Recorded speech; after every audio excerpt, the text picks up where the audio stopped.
Hi everyone, welcome back to Big Oggie World.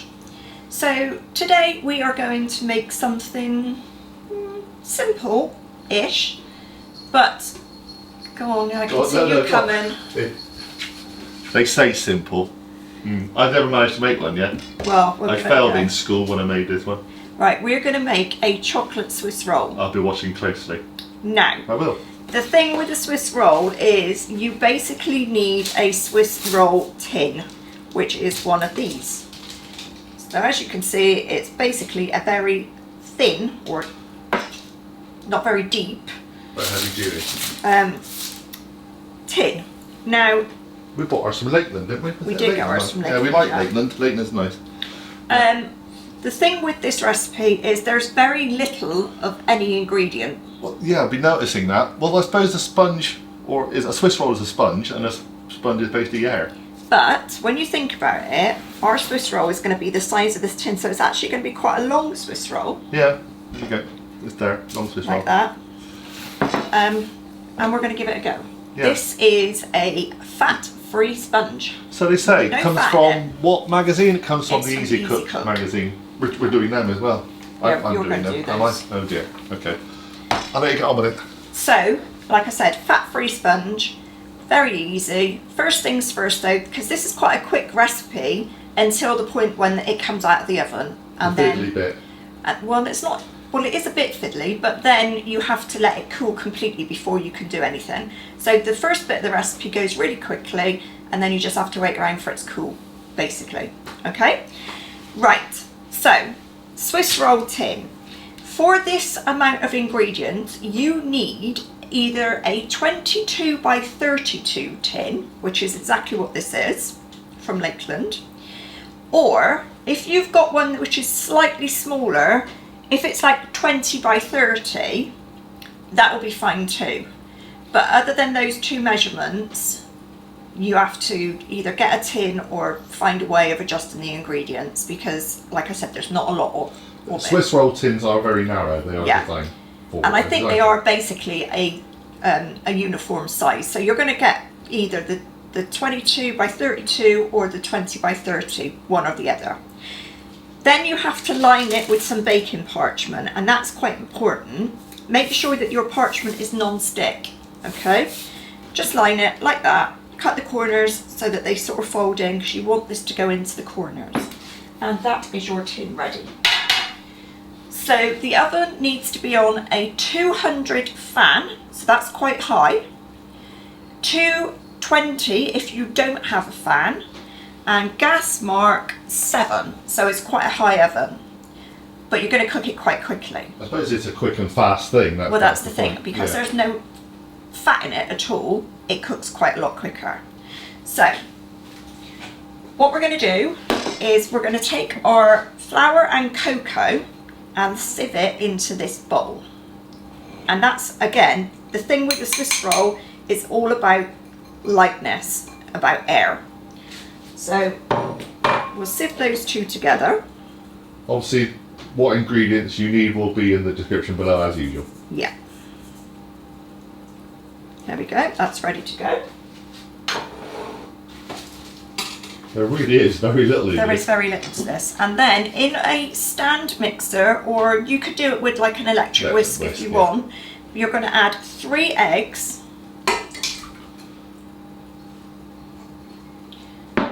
And some caster sugar. We've got golden, but it doesn't matter if you've just got white. That goes into. And you're going to beat that now for 5 minutes, and it's quite important that you beat it for a long time because you want to whisk in as much air as possible. So I'm going to do that, and then we'll be back. What size eggs did we use? Because the magazine doesn't actually say. The magazine doesn't say, but because there's so little ingredients, I'm using medium, because I think large would be too much.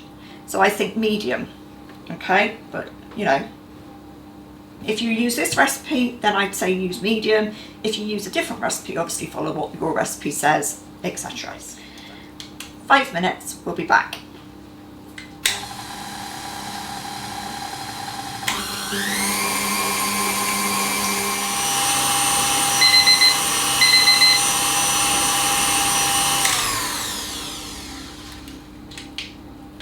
Okay, so that has been beat for 5 whole minutes, and I actually put a timer on it to make sure that I did it for long enough, because the thing when you're cooking is there's always that thing where you look at it and you think, oh, that's probably all right, but I'm not even going to bang the edge of this mixing bowl because I don't want to knock any air out of anything. This is what it looks like after 5 minutes of beating. Now John's done a close-up of it, but as you can see it almost looks like meringue, so that's what you're sort of aiming for. The next step is to add your flour and cocoa, and you're going to fold it in. You need to fold it in with a metal spoon, not a wooden one, because you need to sort of cut through without, like we said, knocking out any of the air. Do it gently, but mix it until it's completely combined. You don't want any floury bits or cocoa-y bits.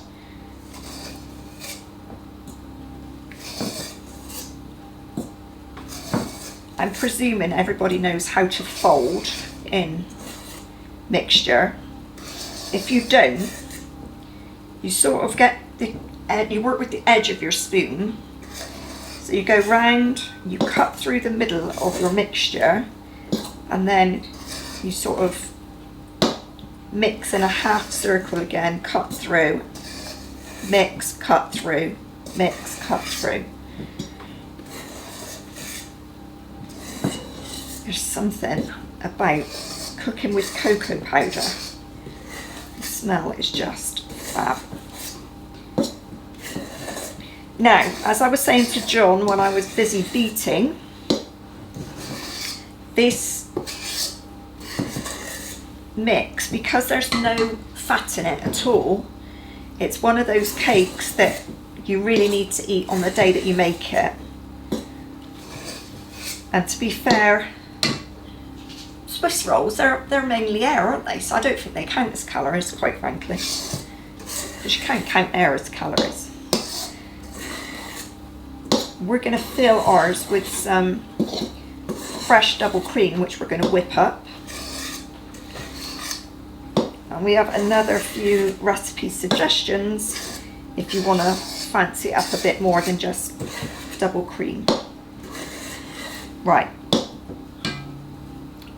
That is now thoroughly mixed. As you can see, it's very chocolatey colour now. So I'll just scrape it off my spoon.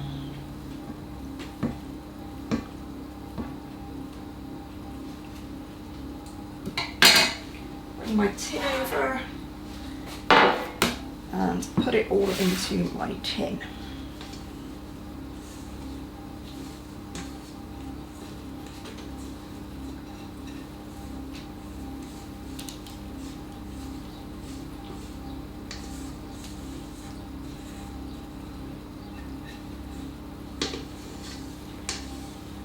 Use a spatula to scrape it right out. You don't want to waste any.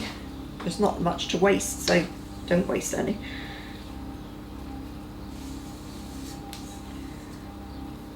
It is almost mousse-like. It is mousse-like, you're absolutely right, John. And then you're going to need to sort of spread it out, because it's so moussey meringue. You're going to need to spread it and make sure, like we said, you get into the corners.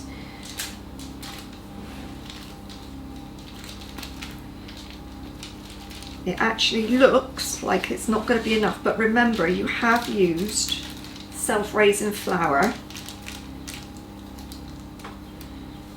and you beat so much air into this that it will rise and it will work, as long as you use the right size tin. There we go.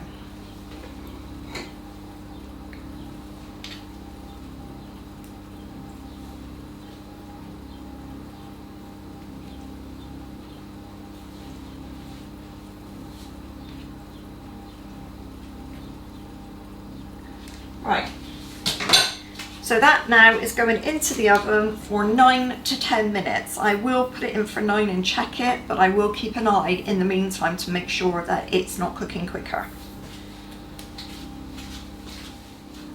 Okay, so the cake is in and it's cooking, and now we need to prepare for when it comes out, because unlike most other recipes with cake, you need to manipulate this one while it's still hot. So you're going to need a piece of baking parchment, big enough obviously for your cake. I can never get those terry bits right. I'm going to cut that a bit cleaner.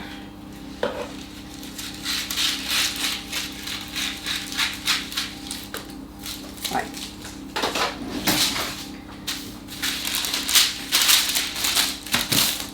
Now, we are going to sprinkle this with caster sugar.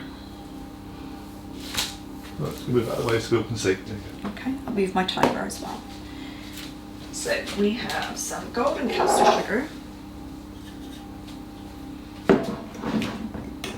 We just tend to use golden caster sugar all the time, but it doesn't really matter what you use. As long as it's caster sugar, you do need caster sugar. I wouldn't use like granulated sugar. The bits are too big, if you like. Yeah, and ice and sugar is too fine. You need some ice and sugar, but not until the end to sort of dust with. So, try and sort of sprinkle it reasonably evenly. And remember, this is going to wrap inside of the cake, so you're going to have like bits of sugar through the cake, but you won't taste it when it comes to it. There won't be like sugary bits in the middle. And now we wait. So as soon as our cake comes out, I'm going to flip it straight over with the tin on the top. Don't try and lift it, you don't need to do that. You need to flip it and then take your tin off and peel off your baking paper that you've already got in the tin. So we will come back as soon as the cake comes out. When my timer goes off, my cake would have been in for 9 minutes. So I'm going to check it at the oven before I bring it out in case it needs another minute, but bear with. Okay, so there's the cake, springy to the touch. So the next thing is flip it, just like that.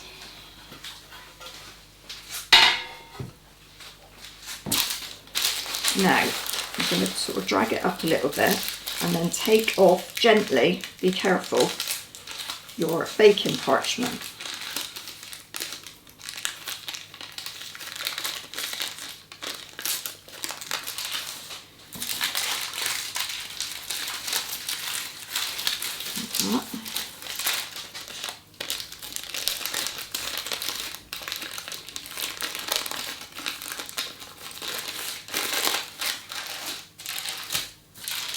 So hot.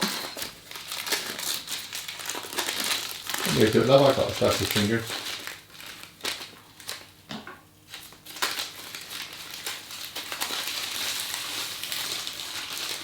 There we go. Well, that You worked. can get rid of that one. Yep. Now, the next thing you do is you put about a 2 centimetre score line across the top. Don't go right the way through, but do sort of go part of the way through. And then you take your baking parchment and you basically roll that piece over like that. And then with the parchment in the middle, you roll your roll.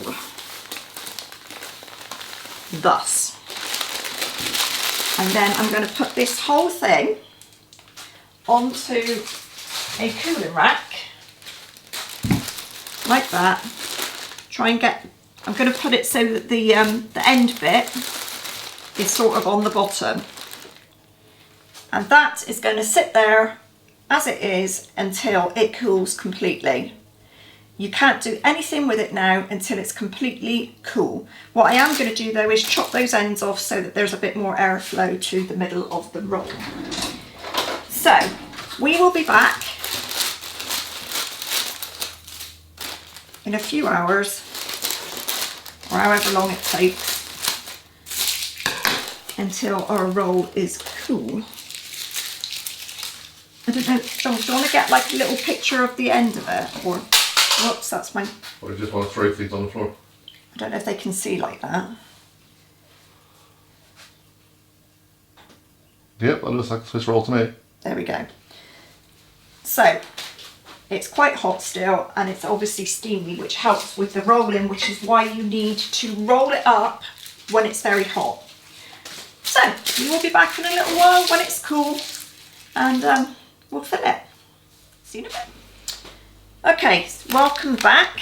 So our Swiss roll has now completely cooled, and I'm going to unwrap it. Now, there are some cracks in it, but it doesn't matter. Homemade Swiss rolls always do. Absolutely. So, as you can see, the bit that we scored has come right off, but that does not matter. It was in the middle. So, what I've done is whipped up 200 mils of double cream with 50 grams of icing sugar and half a teaspoon of vanilla extract until it's sort of, well, stiff, as you can see, but be careful not to over whip. You sort of want it malleable but not solid. So this would be chantilly cream, wouldn't it, I think, right? Something similar, yeah. Yeah. Obviously, if you whip it too much, it goes to butter. It does. If Quite literally. John quite often over whips cream. I love the way you think it's always me who have problems in the kitchen.